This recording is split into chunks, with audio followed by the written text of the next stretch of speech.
ਦਰਸ਼ਕੋ break ਤੋਂ ਬਾਅਦ ਤੁਹਾਡਾ ਸਭ ਦਾ ਨਿੱਘਾ ਸਵਾਗਤ ਹੈ। ਥਰਡ ਵਾਲੇ ਸੈਗਮੈਂਟ ਦੇ ਵਿੱਚ ਆਪਾਂ ਡਿਸਕਸ ਕਰਨ ਜਾ ਰਹੇ ਹਾਂ ਇਹ ਖਬਰ। ਭਾਰਤ ਨੂੰ ਡਿਪਲੋਮੈਟਿਕਲੀ ਹਰ ਪਾਸੇ ਨਮੋਸ਼ੀ ਦਾ ਸਾਹਮਣਾ ਕਰਨਾ ਪੈ ਰਿਹਾ ਹੈ। ਹੁਣ ਤਾਲਿਬਾਨ ਵੀ ਖੁੱਲ ਕੇ ਭਾਰਤ ਦੇ ਖਿਲਾਫ ਬੋਲਣ ਲੱਗ ਪਏ ਹਨ। ਤਾਲਿਬਾਨ ਦੇ ਬੁਲਾਰੇ ਦਾ ਕਹਿਣਾ ਹੈ ਕਿ ਭਾਰਤ ਪਿਛਲੇ 40 ਸਾਲਾਂ ਤੋਂ ਅਫਗਾਨਿਸਤਾਨ ਵਿੱਚ ਕਰਪਟ ਸਿਆਸਤਦਾਨਾਂ ਅਤੇ ਦਹਿਸ਼ਤਗਰਦੀ ਦੀ ਹਮਾਇਤ ਕਰ ਰਿਹਾ ਹੈ। ਸੋ ਇਸ ਉੱਪਰ ਆਪਾਂ ਹੁਣ ਵਿਚਾਰ ਚਰਚਾ ਕਰਨ ਜਾ ਰਹੇ ਹਾਂ। ਸੋ ਅਸੀਂ ਚਾਹਾਂਗੇ ਕਿ ਤੁਸੀਂ ਸਾਡੇ ਨਾਲ ਇਸੇ ਤਰ੍ਹਾਂ ਹੀ ਬਣੇ ਨਾਲ ਦੇਖਣ ਸੁਣਨ ਲਈ ਤੁਹਾਡਾ ਸਭ ਦਾ ਬਹੁਤ ਬਹੁਤ ਸ਼ੁਕਰੀਆ। ਜੀ ਡਾਕਟਰ ਸਾਹਿਬ ਕੀ ਕਹਿਣਾ ਚਾਹੋਗੇ? ਦੇਖੋ, ਜ਼ਾਹਰ ਹੈ ਕਿ ਸਾਡੀ ਪੰਜਾਬੀ ਜ਼ਬਾਨ 'ਚ ਬਹੁਤ ਅਮੀਰ ਅਖਾਣ ਨੇ ਔਰ ਇੱਕ ਅਖਾਣ ਪੰਜਾਬੀ ਦਾ ਹੈ ਜਿਹੜੇ ਸਾਡੇ ਮਾਤਾ ਜੀ ਵੀ ਅਕਸਰ ਇਸਤੇਮਾਲ ਕਰਦੇ ਸੀ ਕਿ ਵਾਹ ਕਿਸਮਤ ਦੇ ਬਲੀਆ ਰਿੱਧੀ ਖੀਰ ਤੇ ਬਣ ਗਿਆ ਦਲੀਆ। ਮੈਂ ਜਦੋਂ ਭਾਰਤ ਦੀ ਖਾਸ ਤੌਰ ਤੇ ਫਲॉप ਹੋ ਰਹੀ ਇਹਨਾਂ ਦੀ ਡਿਪਲੋਮੈਟਿਕ ਪੋਜੀਸ਼ਨ ਇੰਟਰਨੈਸ਼ਨਲੀ ਅਸੀਂ ਗੱਲ ਕੀਤੀ ਹੈ ਪਹਿਲੇ ਸੈਗਮੈਂਟ 'ਚ ਕਿ ਕਿਵੇਂ ਵਰਲਡ ਹੈਲਥ ਆਰਗੇਨਾਈਜੇਸ਼ਨ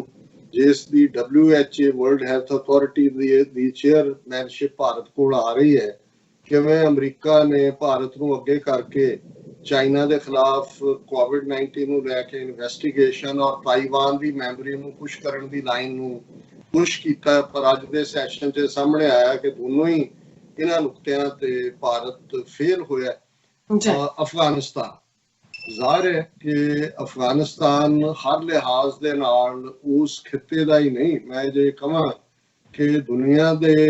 ਜਿਹੜੇ ਰਜੀਮ ਨੇ, ਜੇ ਸੋਵੀਅਤ ਯੂਨੀਅਨ ਦੇ ਹਵਾਲੇ ਨਾਲ ਵੀ ਅਸੀਂ ਗੱਲ ਕਰੀਏ ਤੇ ਉਹਦਾ ਗ੍ਰੇਵਯਾਰਡ ਜਿਹੜਾ ਹੈ ਉਹ ਅਫਗਾਨਿਸਤਾਨ ਦੇ ਵਿੱਚ ਬਣਿਆ ਔਰ ਜਿਹਦੇ ਬਾਰੇ ਅਕਸਰ ਕਿਹਾ ਜਾਂਦਾ ਹੈ ਕਿ ਅਫਗਾਨਿਸਤਾਨ ਇਹ ਦੁਨੀਆ ਦੇ ਐਮਪਾਇਰਸ ਦਾ ਗ੍ਰੇਵਯਾਰਡ। ਤੋਂ ਜ਼ਾਹਰ ਹੈ ਕਿ ਬ੍ਰਿਟਿਸ਼ਰ ਜਿਨ੍ਹਾਂ ਦੇ ਰਾਜ ਦੇ ਵਿੱਚ ਸੂਰਜ ਨਹੀਂ ਸੀ ਡੁੱਬਦਾ, ਜੇ ਤੁਸੀਂ ਕਦੇ ਮੈਸੈਕਰ ਆਫ ਕਾਬਲ ਇਸ ਨੂੰ ਦੇਖੋ ਤੇ ਕਿਵੇਂ ਲਗਭਗ 20,000 ਤੋਂ ਜ਼ਿਆਦਾ ਜਿਹੜੇ ਅੰਗਰੇਜ਼ ਜਿਨ੍ਹਾਂ ਬੇਸ਼ੱਕ ਦੇਸੀ ਫੋਰਸਿਸ ਜ਼ਿਆਦਾ ਸੀ ਔਰ ਉਹ ਸਾਰੇ ਹੀ ਉਹਨਾਂ ਨੇ ਮਾਰ ਦਿੱਤੇ ਸੀ ਔਰ ਸਿਰਫ ਇੱਕ ਬੰਦੇ ਨੂੰ ਛੱਡ ਦਿੱਤਾ ਸੀ ਕਿ ਵੀ ਤੂੰ ਜਾ ਕੇ ਦੱਸ ਵੀ ਬਾਕੀਆਂ ਨਾਲ ਕੀ ਹੋਇਆ। ਸੋ ਅਸੀਂ ਦੇਖਦੇ ਹਾਂ ਉਹਨਾਂ ਦੀ ਇੱਕ ਬੜੀ ਚਾਰਟਰਡ, ਜੇ ਉਹਨੂੰ ਕਹੋ ਵੀ ਦੁਖਦਾਈ ਹਿਸਟਰੀ ਵੀ ਹੈ, ਕਿਉਂਕਿ ਇਸ ਖਿੱਤੇ ਦੇ ਵਿੱਚ ਘੱਟ ਹੀ ਅਮਨ ਅਮਾਨ ਹੁੰਦਾ ਹੈ, ਲੇਕਿਨ ਉਹਨਾਂ ਦੀ ਫੀਅਰਸਲੀ ਇੰਡੀਪੈਂਡੈਂਟ ਸਪਿਰਿਟ ਜਿਹੜੀ ਹੈ ਉਹ ਹਮੇਸ਼ਾ ਪ੍ਰੀਵੇਲ ਕੀਤੀ ਹੈ। ਜਦੋਂ ਅਸੀਂ ਕਹਿੰਦੇ ਹਾਂ ਕਿ ਵੀ ਐਮਪਾਇਰਸ ਦਾ ਗ੍ਰੇਵਯਾਰਡ ਬਣਦਾ ਹੈ, ਇਸ ਲਈ ਕਿ ਉਹ ਕਿਸੇ ਦੀ ਗੁਲਾਮੀ ਨਹੀਂ ਕਬੂਲਦੇ ਔਰ ਉਸ ਦੇ ਲਈ ਉਹ ਲੜਦੇ ਨੇ। ਉਹਨਾਂ ਦੇ ਲਈ ਕੋਈ ਟਾਈਮ ਫਰੇਮ ਨਹੀਂ ਹੁੰਦਾ ਕਿ ਜੀ ਬਹੁਤ ਵਾਰੀ ਤਾਂ ਆਜ਼ਾਦੀ ਤਹਿਰੀਕਾਂ ਥੋੜੀ ਬਹੁਤ ਦੇਰ ਲੜ ਕੇ ਕੋਈ ਦਹਾਕਿਆਂ 'ਚ ਜਾਂ ਕੁਝ, ਫਿਰ ਉਹ ਕਹਿੰਦੇ ਜੀ ਨਹੀਂ ਇਹ ਤਾਂ ਬਹੁਤ ਪਾਵਰਫੁਲ ਐਨਮੀ ਹੈ, ਅਸੀਂ ਜਿੱਤ ਨਹੀਂ ਸਕਦੇ। ਸੋ ਇਸ ਲਿਹਾਜ਼ ਨਾਲ ਹਾਲਾਂ ਅਸੀਂ ਜਿਹੜੀਆਂ ਸਾਰੀਆਂ ਕਾਰਵਾਈਆਂ ਉੱਥੇ ਹੁੰਦੀਆਂ ਨੇ ਜਾਂ ਹੋ ਰਹੀਆਂ ਨੇ ਉਹਨਾਂ ਦੀ ਅਸੀਂ ਹਮਾਇਤ ਨਹੀਂ ਕਰਦੇ, ਅਸੀਂ ਜ਼ੁਲਮ ਦੇ ਖਿਲਾਫ ਹੈ ਔਰ ਕਿਸੇ ਵੀ ਬੇਗੁਨਾਹ ਜਾਂ ਕਿਤੇ ਵੀ ਜਿੱਥੇ ਤੁਸੀਂ ਜਿਹੜੇ ਵਾਰ ਦੀਆਂ ਦੇ ਪ੍ਰੋਟੋਕੋਲ ਨੇ ਉਹਦੀ ਉਲੰਘਣਾ ਕਰਦੇ ਹੋ ਕੰਡੈਮਨੇਬਲ ਹੈ। ਪਰ ਮੈਂ ਜਿਸ ਕੰਟੈਕਸਟ 'ਚ ਗੱਲ ਕਰ ਰਿਹਾ, ਭਾਰਤ ਨੇ ਜਿਹਨੇ ਆਪਣੇ ਗੁਆਂਢੀਆਂ ਦਾ ਤਾਂ ਜੀਣਾ ਹਰਾਮ ਕੀਤਾ ਹੀ ਕੀਤਾ, ਜੋ ਪਾਕਿਸਤਾਨ ਦੇ ਨਾਲ ਕਿਵੇਂ ਜਿਹੜਾ ਪੂਰਬੀ ਪਾਕਿਸਤਾਨ ਜਿਹੜਾ ਮਸ਼ਰਕੀ ਪਾਕਿਸਤਾਨ ਸੀ ਉਹਨੂੰ ਬੰਗਲਾਦੇਸ਼ ਬਣਾਇਆ, ਸ੍ਰੀਲੰਕਾ 'ਚ ਕੀ ਕੀਤਾ, ਮਿਆਂਮਾਰ ਦੇ ਵਿੱਚ ਵੀ ਵਿੰਗੇ ਟੇਢੇ ਢੰਗ ਨਾਲ ਨਾਗਿਆਂ ਦੀ ਆਜ਼ਾਦੀ ਲਹਿਰ ਨੂੰ ਕੁਚਲਣ ਦੇ ਲਈ ਫੌਜੀ ਰਜੀਮ ਦੇ ਨਾਲ ਵੀ ਯਾਰੀ ਪਾਈ ਹੋਈ ਹੈ। ਸਿੱਕਮ ਵੈਸੇ ਐਨੈਕਸ ਕਰ ਲਿਆ,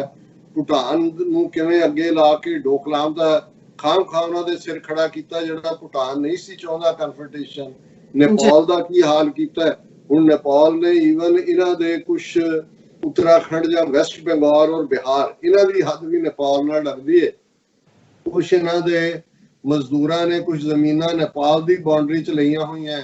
ਪੱਟੇ ਦੇ ਉੱਤੇ, ਇਹਨੂੰ ਲੀਜ਼ ਤੇ ਕਹਿੰਦੇ ਨੇ। ਲੇਕਿਨ ਕੱਲ ਇਹ ਵੀ ਸਾਹਮਣੇ ਆਇਆ ਵੀ ਨੇਪਾਲ ਨੇ ਇਹਨਾਂ ਦੇ 100-150 ਜਿਹੜੇ ਉਹਦੀ ਹੁਣ ਵਾਢੀਆਂ ਨੇ ਉਹਦੇ ਲਈ ਜਾ ਰਹੇ ਸੀ, ਉਹਨਾਂ ਨੇ ਉੱਥੇ ਹੀ ਰੋਕਤਾ ਉਹਨਾਂ ਨੂੰ। ਉਹਨਾਂ ਨੇ ਕੋਈ ਹੁੱਲੜਬਾਜ਼ੀ ਕਰਨੀ ਜਾਂ ਉਹਨਾਂ ਨੇ ਗੋਲੀ ਚਲਾਈ, ਨਾਲੇ ਡਾਂਗਾ ਵੀ ਵਰਾਈਆਂ, ਵਾਪਸ ਮੋੜ ਤੇ। ਸੋ ਜ਼ਾਹਰ ਹੈ ਕਿ ਨੇਪਾਲ ਨੇ ਵੀ ਸਿੱਧਾ ਇਹਨਾਂ ਨੂੰ ਚੈਲੰਜ ਕਰਨਾ ਸ਼ੁਰੂ ਕੀਤਾ ਹੋਇਆ। ਹੁਣ ਅਫਗਾਨਿਸਤਾਨ ਜਿੱਥੇ ਭਾਰਤ ਨੇ ਹਮੇਸ਼ਾ ਹੀ, ਔਰ ਮੈਂ ਜੇ ਬਰੀਫ ਇਸ ਦਾ ਦਿਆਂ ਕਿ ਅੱਜ ਜਿਹੜਾ ਭਾਰਤ ਅਮਰੀਕਾ ਦੀ ਕੱਛ 'ਚ ਵੜਿਆ ਹੋਇਆ ਜਾਂ ਅਮਰੀਕਾ ਨੂੰ ਵੀ ਲੱਗਦਾ ਹੈ ਕਿ ਆਵਰ ਸਟ੍ਰੈਟੇਜਿਕ ਪਾਰਟਨਰ, ਆਪਣਾ ਆਵਰ ਫਰੈਂਡ, ਇਸ ਗੱਲ ਦਾ ਧਿਆਨ ਰਿਹਾ ਕਿ 1979 ਦੇ ਵਿੱਚ ਜਦੋਂ ਸੋਵੀਅਤ ਯੂਨੀਅਨ ਨੇ ਅਫਗਾਨਿਸਤਾਨ ਦੇ ਉੱਤੇ ਕਬਜ਼ਾ ਕੀਤਾ, ਧਾਵਾ ਬੋਲਿਆ ਆਪਣੇ ਪ੍ਰੋਕਸੀਜ਼ ਰਾਹੀਂ ਪਹਿਲਾਂ ਉਸ ਕਿਸਮ ਦਾ ਪ੍ਰੈਜ਼ੀਡੈਂਟ ਖੜਾ ਕੀਤਾ ਹੋਇਆ ਸੀ ਜੀ ਔਰ 10 ਸਾਲ ਉੱਥੇ ਉਸ ਸੋਵੀਅਤ ਫੌਜ ਨੇ ਤਬਾਹੀ ਮਚਾਈ, 1 ਮਿਲੀਅਨ ਅਫਗਾਨਾਂ ਨੂੰ ਮਾਰਿਆ, 2 ਮਿਲੀਅਨ ਤੋਂ ਜ਼ਿਆਦਾ ਜ਼ਖਮੀ ਕੀਤੇ ਤੇ ਇੰਦਰਾ ਗਾਂਧੀ ਦੀ ਕਮਾਂਡ ਵਿੱਚ ਭਾਰਤੀ ਹਕੂਮਤ ਜਿਹੜੀ ਹੈ ਉਹ ਪੂਰੀ ਤਰ੍ਹਾਂ ਸੋਵੀਅਤ ਯੂਨੀਅਨ ਦੇ ਨਾਲ ਖੜੀ ਸੀ। ਉਹਨੇ ਅਫਗਾਨਿਸਤਾਨ ਦੇ ਵਿੱਚ ਸੋਵੀਅਤ ਐਨੈਕਸੇਸ਼ਨ ਜਿਹੜੀ ਹੈ ਉਹਦੀ ਪੂਰੀ ਹਮਾਇਤ ਕੀਤੀ ਔਰ ਬਾਅਦ ਦੇ ਵਿੱਚ ਵੀ ਉਹਨੂੰ ਅੱਜ ਤੱਕ ਵੀ ਡਿਫੈਂਡ ਕਰਦੇ ਨੇ। ਫਿਰ ਅਸੀਂ ਦੇਖਦੇ ਹਾਂ ਕਿ ਉਹਨਾਂ ਦੀ ਜਿਹੜੀ ਲਿਬਰੇਸ਼ਨ ਦੀ ਲੜਾਈ 'ਚ ਤਾਂ ਉਹਨਾਂ ਨੇ ਕੀ ਕਰਨਾ ਸੀ, ਜਦੋਂ ਤਾਲਿਬਾਨ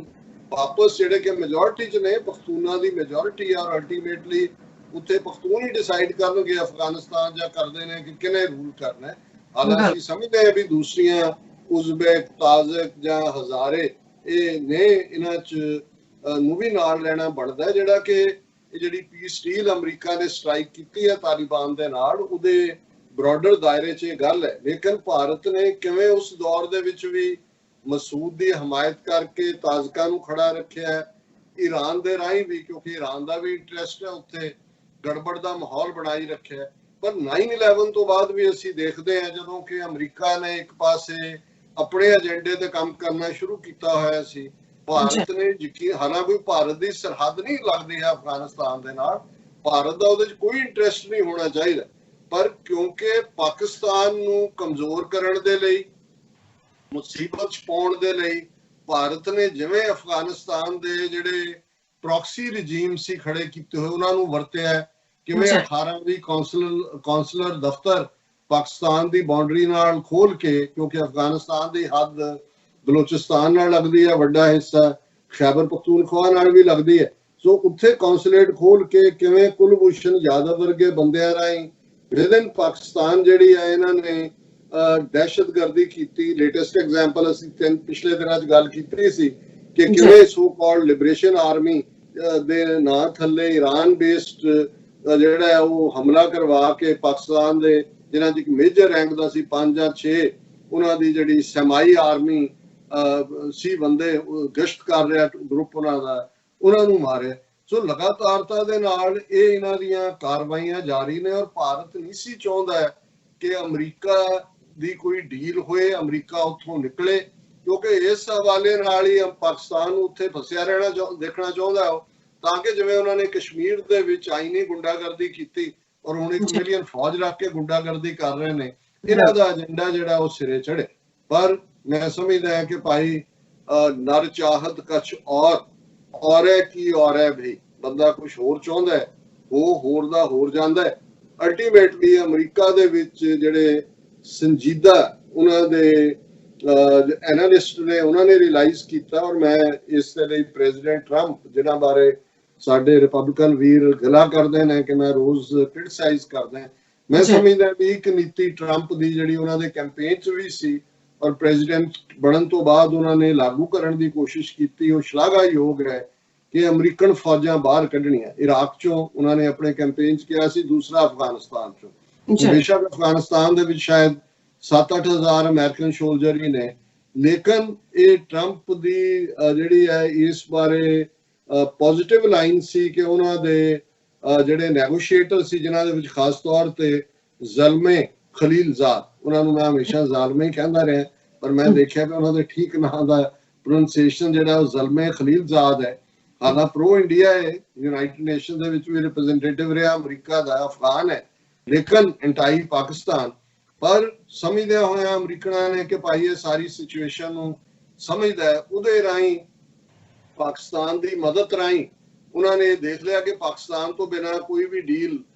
ਜਿਹੜੀ ਹੈ ਉਹ ਬ੍ਰੇਕ ਨਹੀਂ ਹੋ ਸਕਦੀ। ਤਾਲਿਬਾਨ ਦੇ ਨਾਲ ਲਗਭਗ 2-2.5 ਸਾਲ ਨੈਗੋਸ਼ੀਏਸ਼ਨ, ਉਹਨਾਂ ਦਾ ਦਫ਼ਤਰ ਕਤਰ, ਦੋਹਾ, ਕਤਰ ਮੁਲਕ ਦਾ ਸ਼ਹਿਰ ਹੈ, ਦੋਹਾ ਕੈਪੀਟਲ ਹੈ ਉਹਨਾਂ ਦੀ,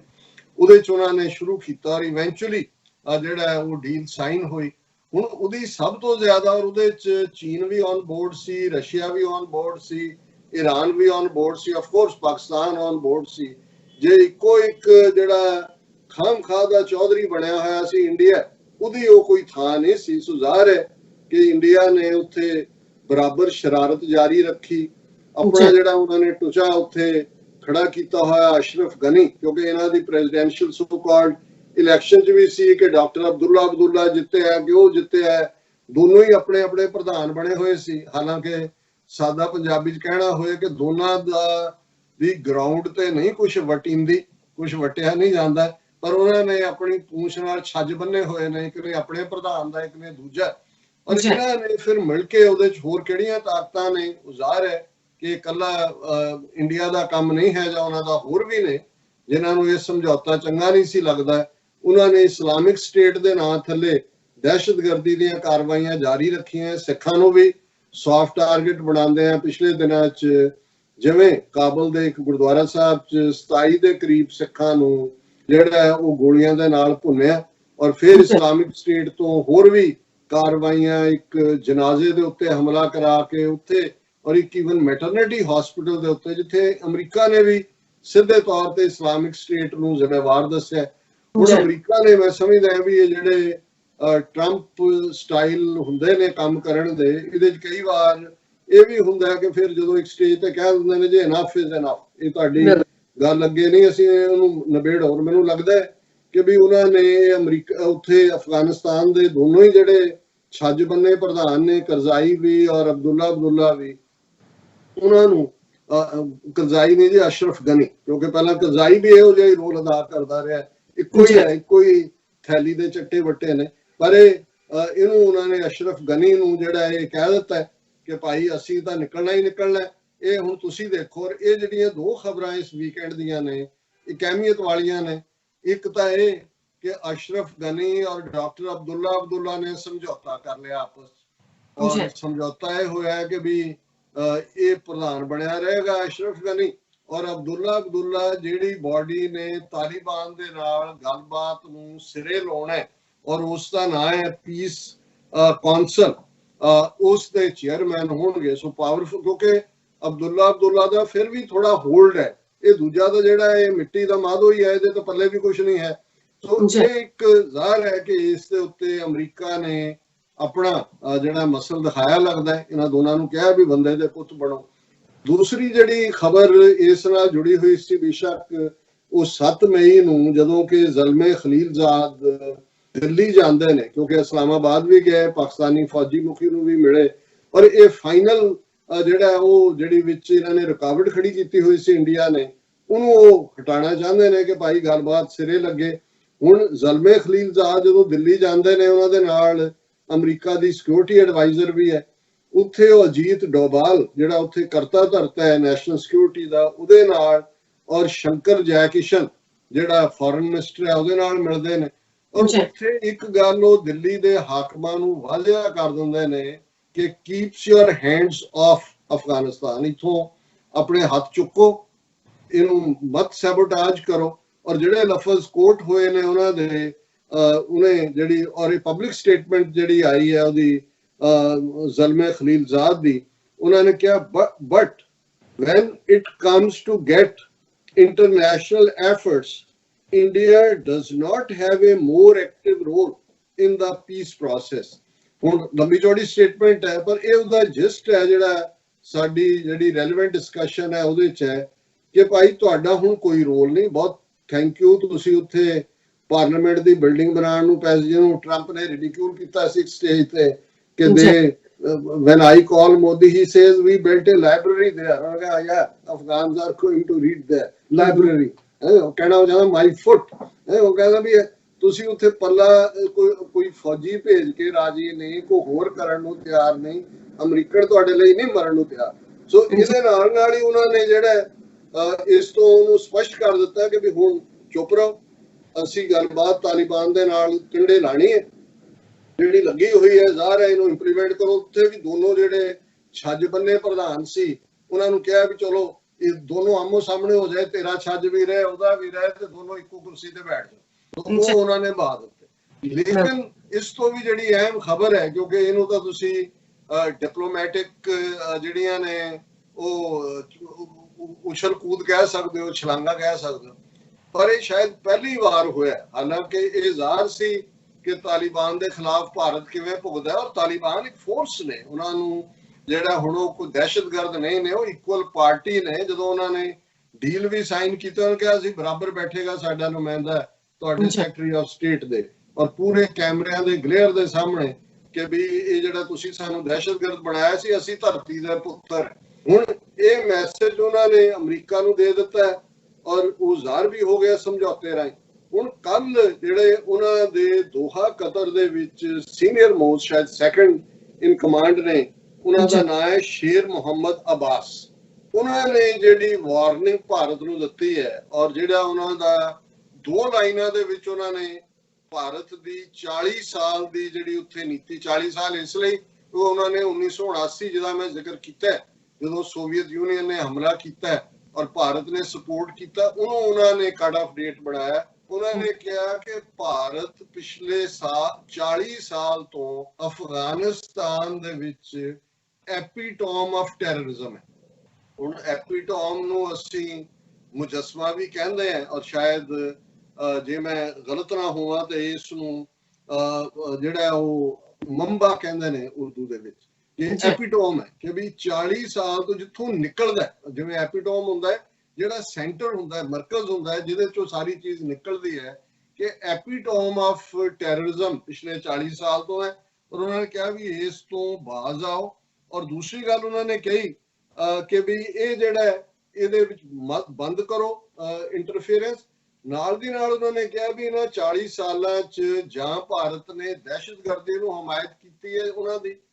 ਜਾਂ ਜਿਹੜੇ ਸਾਡੇ ਮੋਸਟ ਕਰਪਟ ਲੋਕ ਨੇ, ਕਰਪਟ ਰਜੀਮਸ ਨੇ, ਉਹਨਾਂ ਦੀ ਪਿੱਠ ਦੇ ਉੱਤੇ ਭਾਰਤ ਖਲੋਤਾ ਹੈ। ਔਰ ਬਿਲਕੁਲ ਮੈਂ ਸਮਝਦਾ ਵੀ ਇਹ 2 ਲਾਈਨਾਂ 'ਚ ਭਾਵੇਂ ਉੱਤੇ ਕਿੰਨੀਆਂ ਕਿਤਾਬਾਂ ਲਿਖੀਆਂ ਜਾਣ, ਪਰ ਭਾਰਤ ਦਾ ਰੋਲ ਇਹੀ ਰਿਹਾ ਵੀ ਉਹਨਾਂ ਨੇ ਪਹਿਲਾਂ ਸੋਵੀਅਤ ਯੂਨੀਅਨ ਨੇ ਜਿਹੜੇ ਉੱਥੇ ਥਾਪੇ, ਸ਼ਾਇਦ ਨਜ਼ੀਬੁੱਲਾ ਸੀ, ਉਹਦੀ ਹਮਾਇਤ ਤੇ ਰਹੇ। ਔਰ ਜਿਹੜੇ ਵੀ ਹੁਣ ਤੱਕ ਹੁਣੇ ਅਸ਼ਰਫ ਗਨੀ ਹੋਏ ਜਾਂ ਅਬਦੁੱਲਾ ਦੇ, ਉਸ ਤੋਂ ਪਹਿਲਾਂ ਕਰਜ਼ਾਈ, ਉਹ ਵੀ ਸ਼ਿਮਲੇ ਪੜਿਆ ਹੋਇਆ ਸੀ, ਉਹ ਵੀ ਪ੍ਰੋ ਇੰਡੀਆ ਲਾਈਨ। ਔਰ ਇਹ ਉਹਨਾਂ ਨੇ ਸਪਸ਼ਟ ਵਾਰਨਿੰਗ ਦਿੱਤੀ। ਹਾਲਾਂਕਿ ਸਾਡੇ 1-2 ਵਿਊਅਰਸ ਨੇ ਸਾਨੂੰ ਉਹ ਟੀਵੀ ਨਿਊਜ਼ ਡਾਇਰੈਕਟ ਵੀ ਭੇਜੀ ਹੈ ਜਿਹਦੇ 'ਚ ਉਹਨਾਂ ਨੇ ਉਹ ਕਿਹਾ, ਲੇਕਿਨ ਸਾਡੇ ਕੋਲ ਵਕਤ ਨਹੀਂ ਹੈ ਵੀ ਅਸੀਂ ਉਹਨੂੰ ਪਲੇ ਕਰ ਸਕੀਏ ਕਿਉਂਕਿ ਮੈਂ ਘੜੀ ਵੱਲ ਵੀ ਦੇਖ ਰਿਹਾ। ਸੋ ਕੁੱਲ ਮਿਲਾ ਕੇ ਮੈਂ ਸਮਝਦਾ ਵੀ ਇਹ ਇੱਕ ਬੜੀ ਖੂਬਸੂਰਤ ਡਿਵੈਲਪਮੈਂਟ ਹੈ ਇਸ ਖਿੱਤੇ ਦੀ ਕਿ ਤਾਲਿਬਾਨ ਨੇ ਵੀ ਜਿਹੜਾ ਭਾਰਤ ਨੂੰ ਸਿੱਧੀਆਂ ਜਿਹੜੀਆਂ ਉਹ ਇਹ ਨਹੀਂ ਵੀ ਸੁਣਾਈਆਂ ਨੇ, ਉਹਨਾਂ ਨੂੰ ਦੱਸ ਦਿੱਤਾ ਹੈ ਕਿ ਭਾਈ ਹੁਣ ਸਾਡੀ ਅੱਖ ਤੁਹਾਡੇ ਤੇ ਵੀ ਹੈ ਕਿਉਂਕਿ ਤੁਸੀਂ ਐਪੀਟੋਮ ਆਫ ਟੈਰਰਿਜ਼ਮ ਹੋ, ਤੁਸੀਂ ਕਰਪਟ ਪੋਲੀਟੀਸ਼ੀਅਨਸ ਨੂੰ ਉੱਥੇ ਸਪੋਰਟ ਕਰਦੇ ਹੋ। ਤੇ ਜਿਹੜਾ ਇਹਦੇ 'ਚ ਅੰਡਰਲਾਈਂਗ ਲਾਈਨ ਹੈ ਕਿ ਹੁਣ ਅਸੀਂ ਤੁਹਾਡੇ ਨਾਲ ਵੀ ਨਿਭੜਾਂਗੇ। ਸੋ ਜਿਹੜਾ ਇਹ ਇੱਕ ਪੋਜ਼ਿਟਿਵ ਸਾਈਨ। ਔਰ ਇਹਦੇ 'ਚ ਹੀ ਮੈਂ ਇਹ ਵੀ ਦੱਸਣਾ ਚਾਹੁੰਦਾ ਵੀ ਸਾਡੇ ਵੀਰ ਭੈਣਾਂ ਕਈ ਵਾਰ ਲਿਖਣਗੇ ਕਿ ਜੀ ਤੁਸੀਂ ਕਸ਼ਮੀਰ ਬਾਰੇ ਜ਼ਿਆਦਾ ਗੱਲ ਕਰੋ, ਖਬਰਾਂ ਹੁੰਦੀਆਂ ਵੀ ਨਹੀਂ ਨੇ, ਸਾਨੂੰ ਪਤਾ ਨਹੀਂ ਹੈ ਕੀ ਚੱਲ ਰਿਹਾ ਹੈ, ਪਰ ਜ਼ਾਹਰ ਹੈ ਡਿਫਾਈਂਸ ਵੀ ਚੱਲ ਰਹੀ ਹੈ। ਪਰ 2 ਖਬਰਾਂ ਜਿਹੜੀਆਂ, ਇੱਕ ਮੈਂ ਦੋਨੋਂ ਹੀ ਕੌਮਾਂ ਦੀ ਗੁੱਡਵਿਲ ਦੇ ਹਵਾਲੇ ਨਾਲ ਗੱਲ ਕਰਨੀ ਚਾਹੁੰਦਾ। ਇੱਕ ਖਬਰ ਜਿਹੜਾ ਉਹ ਜੰਮੂ ਕਸ਼ਮੀਰ ਦਾ ਜ਼ਿਲ੍ਹਾ ਗੰਦਰਬਲ ਔਰ ਉਹਨਾਂ ਦਾ ਇੱਕ ਏਰੀਆ ਵਕੂਰਾ ਏਰੀਆ, ਔਰ ਗੰਦਰਬਲ ਜਾਂ ਗੰਦਰਬਾਲ ਇਹਦਾ ਨਾਮ ਹੋਏਗਾ, ਅੰਗਰੇਜ਼ੀ 'ਚ ਅਸੀਂ ਪੜ੍ਹਦੇ ਹਾਂ, ਹੁਣ ਇਹਦੇ 'ਚ ਐਗਜ਼ੈਕਟ ਕੀ ਲਫ਼ਜ਼ ਹੈ। ਉਹਨਾਂ ਦੇ ਵਿੱਚ ਇੱਕ ਪੰਜਾਬ ਦੇ ਸਿੱਖ ਮਿਸਤਰੀ ਕਾਰਪੈਂਟਰ ਰਣਬੀਰ ਸਿੰਘ ਉਹਨਾਂ ਦਾ ਨਾਮ, ਜਿਹੜੇ ਕਿ ਪਿਛਲੇ ਦਿਨਾਂ 'ਚ ਹਾਰਟ ਅਟੈਕ ਨਾਲ ਉਹਨਾਂ ਦੀ ਮੌਤ ਹੋਈ। ਸਾਰੇ ਪਾਸੇ ਲੋਕਡਾਊਨ ਹੈ, ਉਹਨਾਂ ਦਾ ਕੋਈ ਹੋਰ ਵੀ ਬਹੁਤਾ ਲੰਮਾ ਚੌੜਾ ਉੱਥੇ ਨਹੀਂ ਸੀ ਪੰਜਾਬ। ਉਹਨਾਂ ਨੇ ਇਲਾਕੇ ਦੇ ਲੋਕ ਇਕੱਠੇ ਹੋਏ, ਡਿਸਟ੍ਰਿਕਟ ਐਡਮਿਨਿਸਟ੍ਰੇਸ਼ਨ ਉਹਨਾਂ ਨੇ ਕਿਹਾ ਕਿ ਭਾਈ ਇਹ ਪਿਛਲੇ ਕਈ ਸਾਲਾਂ ਤੋਂ ਸਾਡੇ ਇੱਥੇ ਕੰਸਟਰਕਸ਼ਨ ਦਾ ਕੰਮ ਕਰਦੇ ਸੀ, ਖਿਦਮਤ ਕਰਦੇ ਸੀ, ਸਾਡਾ ਇਹਨਾਂ ਤੇ ਹੱਕ ਬਣਦਾ, ਅਸੀਂ ਹੀ ਇਹਨਾਂ ਨੂੰ ਕ੍ਰੀਮੇਟ ਕਰਾਂਗੇ। ਔਰ ਉਹਨਾਂ ਨੇ ਯਕੀਨੀ ਬਣਾਇਆ ਕਿ ਕਾਫੀ ਵੱਡੀ ਗਿਣਤੀ 'ਚ ਜੋ ਵਿਚਾਰੇ ਅਫੋਰਡ ਕਰ ਸਕਦੇ ਸੀ ਉਹਨਾਂ ਦੇ ਪਰਿਵਾਰ ਦੇ ਬੈਂਕ ਅਕਾਊਂਟਸ ਦੇ ਵਿੱਚ ਵੀ ਮਦਦ ਕੀਤੀ। ਔਰ ਇਹ ਇੱਕ ਗੁੱਡਵਿਲ ਦੀ ਹੈ ਕਿ ਉਹਨਾਂ ਨੇ ਮੁਸਲਮਾਨ ਉਸ ਨੇਬਰਹੁੱਡ ਨੇ, ਉਸ ਇਲਾਕੇ ਵਾਲਿਆਂ ਨੇ ਇਹਨਾਂ ਦਾ, ਰਣਬੀਰ ਸਿੰਘ ਹੋਰਾਂ ਦਾ ਸਿੱਖ ਰੋਹ ਰੀਤ ਦੇ ਨਾਲ ਜਿਹੜਾ ਉਹ ਸੰਸਕਾਰ ਕੀਤਾ। ਸੋ ਇਹ ਸਾਡੇ ਮੁਸਲਮਾਨ ਭੈਣਾਂ ਭਰਾਵਾਂ ਵੱਲੋਂ ਜਿਹੜੀ ਹੈ ਇਹ ਗੁੱਡਵਿਲ ਕਸ਼ਮੀਰ ਦੇ ਹਵਾਲੇ ਨਾਲ, ਇਹ ਵੀ ਕਿਉਂਕਿ ਗੰਦਰਬਲ ਜ਼ਿਲ੍ਹਾ ਬਿਲਕੁਲ ਵਾਦੀਏ ਕਸ਼ਮੀਰ ਦਾ ਹਿੱਸਾ ਹੈ। ਔਰ ਦੂਸਰਾ ਜ਼ਿਲ੍ਹਾ ਡੋਡਾ ਦੇ ਨਾਲ ਸੰਬੰਧਿਤ, ਕਿਉਂਕਿ ਰਮਜ਼ਾਨ ਦਾ ਮਹੀਨਾ ਚੱਲ ਰਿਹਾ ਔਰ ਜ਼ਿਲ੍ਹਾ ਡੋਡਾ ਜਿਹੜਾ ਹੈ ਇਹ ਮੁਸਲਿਮ ਮੈਜੋਰਟੀ ਡਿਸਟ੍ਰਿਕਟ ਹੈ ਜੰਮੂ ਕਸ਼ਮੀਰ ਦੇ ਵਿੱਚ। ਔਰ ਉੱਥੇ ਜਿਹੜੇ ਇੱਕ ਪੁਲਿਸ ਆਫੀਸਰ ਨੇ ਸਰਦਾਰ ਇੰਦਰਜੀਤ ਸਿੰਘ ਠਾਠੀ, ਉਹਨਾਂ ਦਾ ਨਾਮ ਹੈ ਠਾਠੀ ਜਾਂ ਠਾਡੀ, ਉਹਨਾਂ ਨੇ ਇੱਕ ਬੜਾ ਜਿੱਥੇ ਗੁੱਡਵਿਲ ਜੈਸਚਰ ਕੀਤਾ ਇਲਾਕੇ ਦੇ ਮੁਸਲਮਾਨਾਂ ਨੂੰ ਸੱਦ ਕੇ ਇਫਤਾਰੀ ਜਾਂ ਇਫਤਾਰ ਕਿਹਾ ਜਾਂਦਾ ਹੈ ਜਾਂ ਇਫਤਾਰੀ ਉਸ ਦਾ ਨਾਂ ਹੈ, ਜਦੋਂ ਕਿ ਰੋਜ਼ਾ ਖੋਲ੍ਹਿਆ ਜਾਂਦਾ ਹੈ ਤੇ ਉਹਨੂੰ ਇਫਤਾਰੀ ਪਾਰਟੀ ਵੀ ਕਹਿੰਦੇ ਨੇ ਜਾਂ ਇਫਤਾਰੀ ਕੀਤੀ, ਉਹਦੇ 'ਚ ਉਹਨਾਂ ਨੇ ਉਹਨਾਂ ਨੂੰ ਸੱਦ ਕੇ ਜਿੱਥੇ ਉਹਨਾਂ ਨੂੰ ਇਫਤਾਰੀ ਦਿੱਤੀ, ਉੱਥੇ ਹਰ ਇੱਕ ਨੂੰ ਉਹਨਾਂ ਨੇ ਇੱਕ ਇੱਕ ਕਾਪੀ ਕੁਰਾਨ ਸ਼ਰੀਫ ਤੇ ਵੀ ਭੇਟ ਕੀਤੀ। ਔਰ ਨਾਲ ਦੀ ਨਾਲ ਉਹਨਾਂ ਨੇ ਉਹਨਾਂ ਦੀ 1.5 ਮਿੰਟ ਦੀ ਜਿਹੜੀ ਪ੍ਰੈਜੈਂਟੇਸ਼ਨ ਹੈ ਉਹ ਹਾਰਟ ਟਚਿੰਗ ਹੈ। ਔਰ ਮੈਂ ਸਮਝਦਾ ਵੀ ਜਿਹੜੀਆਂ ਇਹ ਗੁੱਡਵਿਲ ਦੀਆਂ ਖਬਰਾਂ ਨੇ ਜਿਨ੍ਹਾਂ ਨੂੰ ਇਹ ਗੋਦੀ ਮੀਡੀਆ ਨੇ ਤਾਂ ਕੀ ਦਿਖਾਣਾ, ਆਮ ਵੀ ਸਾਡਿਆਂ ਦਾ ਬਹੁਤਿਆਂ ਦਾ ਨਹੀਂ ਹੁੰਦਾ ਕਿ ਇਹਨਾਂ ਨੂੰ ਹਾਈਲਾਈਟ ਕੀਤਾ ਜਾਏ, ਨਫ਼ਰਤ ਤਾਂ ਕਿਵੇਂ ਫੈਲਾਈ ਜਾਂਦੀ ਹੈ। ਇਹ ਉਹਨਾਂ ਦਾ ਚਨਾਬ ਟਾਈਮਸ ਟੀਵੀ ਚੈਨਲ ਹੈ, ਉਹਨਾਂ ਦੀ ਕਰਸੀ ਹੈ ਕਿ ਉਹਨਾਂ ਤੋਂ ਅਸੀਂ ਇਹ ਲਈ ਹੈ। ਔਰ ਜ਼ਾਹਿਰ ਹੈ ਕਿ ਇਹ ਮੈਂ ਚਾਹਾਂਗਾ ਆਪਣੀ ਟੈਕਨੀਕਲ ਟੀਮ ਨੂੰ ਕਿ ਇਹਨੂੰ ਚਲਾ ਦੇਣ ਔਰ ਉਸ ਤੋਂ ਬਾਅਦ ਫਿਰ ਅਸੀਂ ਇੱਕ ਦੋ ਜਿਹੜੇ ਸਵਾਲ ਨੇ अपने दर्शकों दे उन्हां दे उत्ते जिहड़ा है वो देंगे अपना रिस्पॉन्स। आज अमन और भाईचारे की मिसाल ठाठरी में देखने को मिली। जिला डोडा के ठाठरी में SHO ठाठरी की तरफ से रूह इफ्तारी का प्रोग्राम इनकाद किया गया। SHO ठाठरी इंदरजीत सिंह ने लोगों में कुरान पाक भी तकसीम किए। इसी मौका पर इमाम जामे मस्जिद मोहम्मद शफकत कासमी ने रमज़ानुल मुबारक के फ़ज़ाइल भी बताए। वहीं municipal committee chairman Mansoor Ahmad व वाइस चेयरमैन असगर खांडे ने SHO ठाठरी का शुक्रिया अदा किया।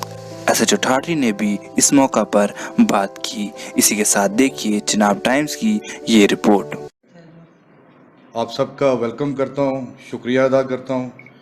कि आपने टाइम निकाल के यहाँ पे आए। असल में मुझे यहाँ की जो पब्लिक, यहाँ के जो बाशिंदे जो लोग हैं, मैं तहे दिल से कह रहा हूँ कि बड़े कोऑपरेटिव हैं। मुझे बहुत अच्छा लगता है आपसे गुफ्तगू करना, आपसे शेयर करना।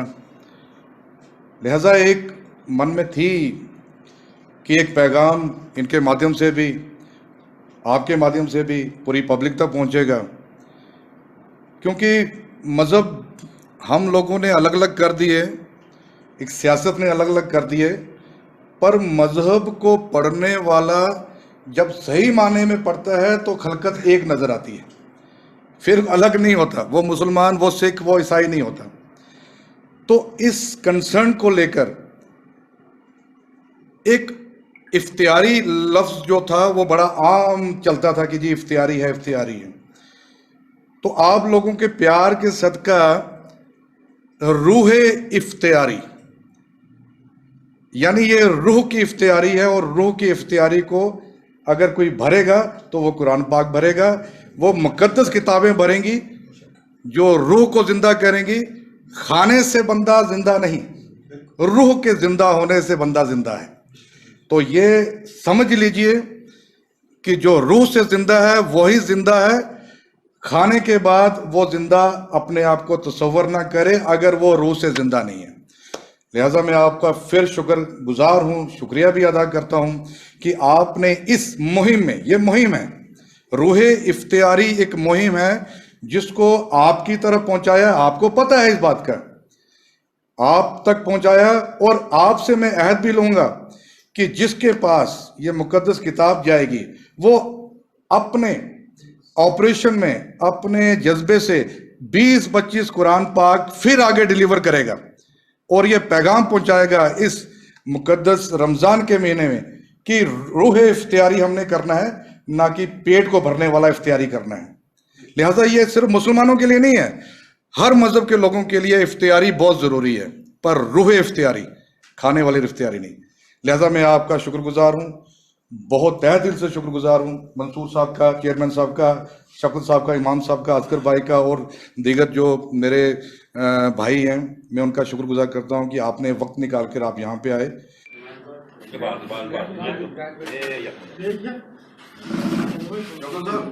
जब तक मैं यहाँ हूँ, ठीक है, ये सिर्फ बातों का पैगाम नहीं है, अमली तौर पर भी अगर मेरे लिए कोई खिदमत है, ठीक है। क्या रिक्वेस्ट थी आपसे, लेकिन